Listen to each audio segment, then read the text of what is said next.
ffasiynol neu beidio dim peryg yw'r ateb a gaf i bob tro.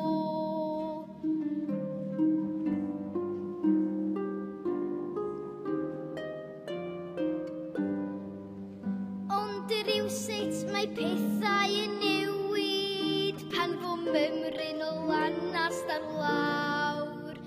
Mae'n bryd i ti gadw dy stafell yn dod, rwy ti'n llawn digon mawr.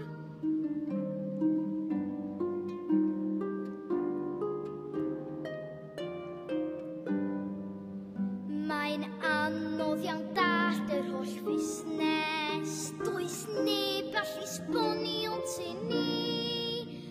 Ond pan fydda i wedi tyfu, rwyf am bleisio fy hun, coeliwch fi.